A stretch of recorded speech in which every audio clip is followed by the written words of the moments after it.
everyone. We are back with Pat Stark, and we are here today on Get Heart TV. And today, I want to ask you about, because I always hear you talk about this, and I see it. I see it in my own life. I see it in other people's lives. That whole, when you always say pride and fear are the same. Pride and shame? Yeah, pride and shame. Well, that shame is pride, but it's also fear on the other side, because when I'm driven by fear, it's to cover up shame. And when I'm prideful, it's to cover up my shame. So, can you talk about, how that's kind of the same side of, what is it, the same coin? Yeah, Something. they're two sides of the same coin.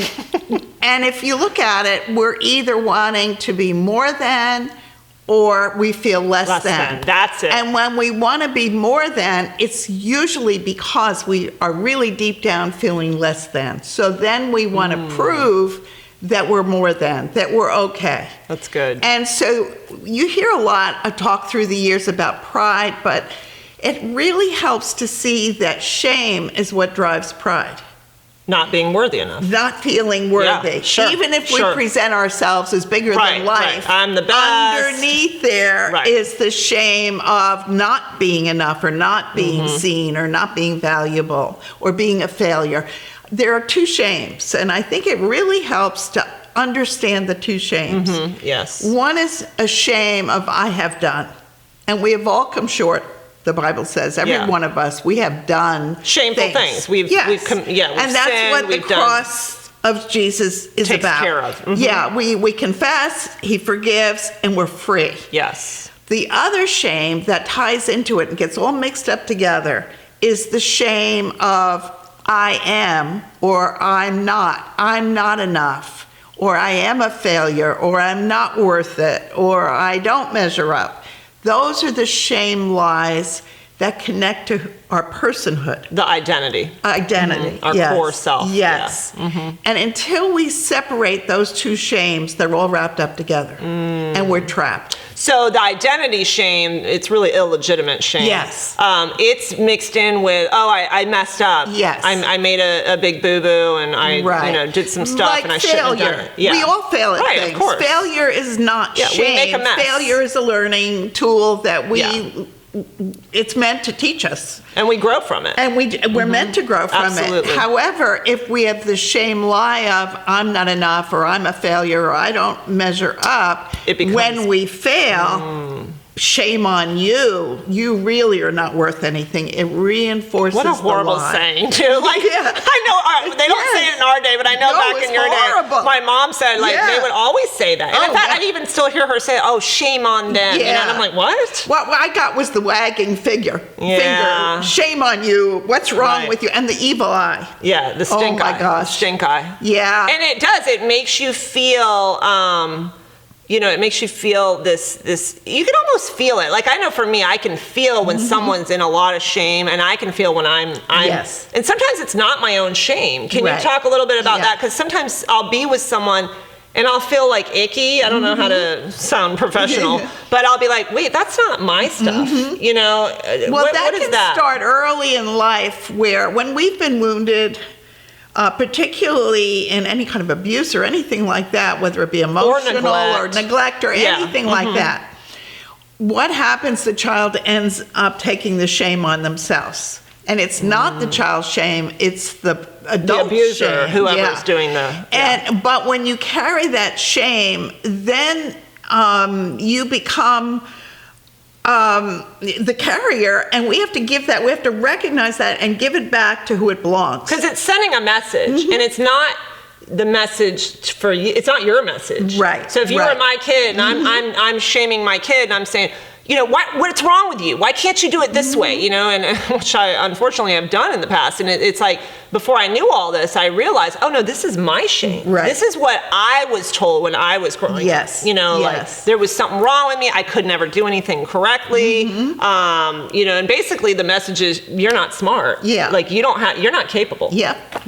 And so you go through life with that. Then you're trying to prove, either you'll do one of two things. You try to prove that I am okay, or you give up and you don't try at all, right? Which is what I did. I just gave up, and it's like, why bother? I did the other. I was like, oh no, I really am okay. Let me show everyone that I am. So we're good and I wasn't here. I know. This is good at modeling for whichever one you are. Yes.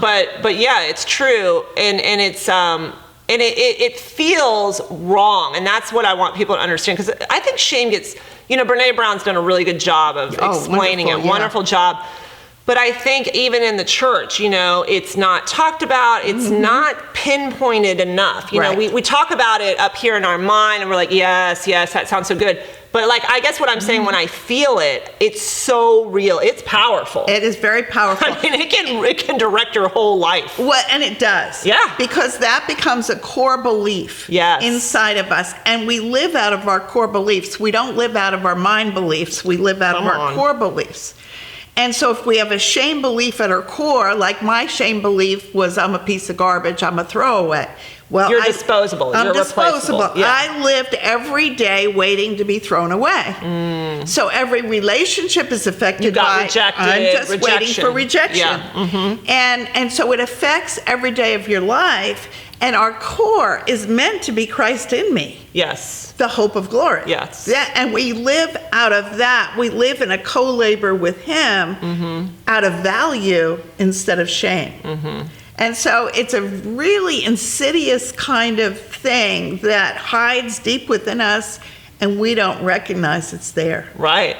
And it's funny because we'll be able to, but I think even when we see it in other people, we don't call it out for what it is. You know what I mean? Yes. And that's the thing. It kills the life in you. Shame will definitely, and that's what you were talking about. God is wanting to co-labor and work with us in this life, and He's coming to bring life to us. So wherever you don't have life in there, there's some sort of shame or, something going on in there that's literally like strangling it and suppressing it. And you're right. It's not something that we can work out up here. We have to get it. Feel and then recognize the lie. See, every wound has a message with us. So if feel rejected in our childhood by our significant person, our family or whatever, we get a message out of that rejection. The message I got was, I'm rejectable.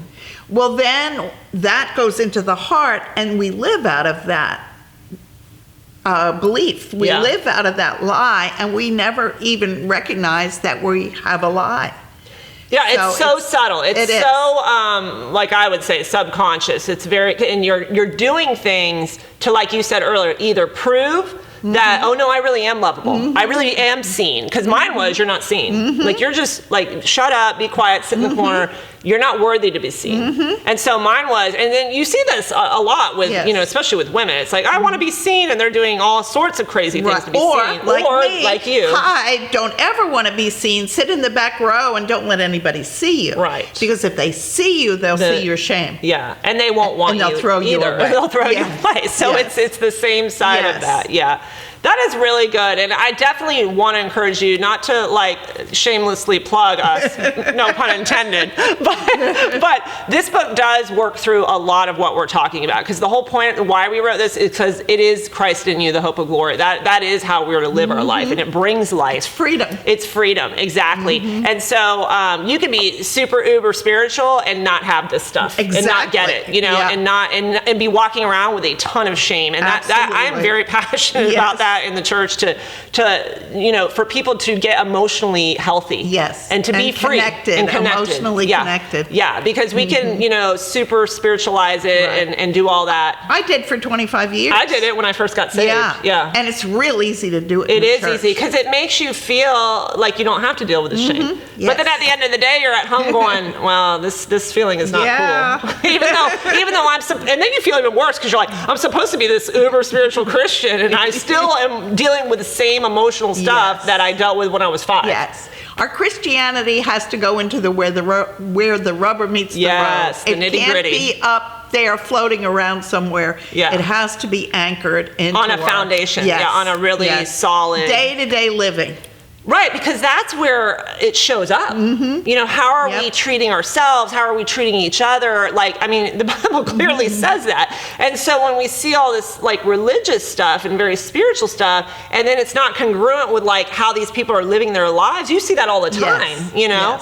You hear of, you know, pastors falling and going into, and it's like, that's why, because this hasn't been dealt with. So I'm very passionate about that. And I highly encourage you to tell someone if you know that this would benefit anyone that you know of or even yourself. Please order a copy. If you can't afford it, please, you know, email me and I'll send you a copy, because I really feel like it needs to get out and this message needs to really resonate in our hearts. So until next time, thank you, Pat Stark. Get Heart. Hey everyone, thanks for tuning in to Get Heart TV. And if you would like to grab a copy of our book, Lost Heart, go ahead and click on the link below this video and you can grab your copy today. Thank you so much for tuning in, and please subscribe to our YouTube channel so you won't miss a video. And until next time, Get Heart.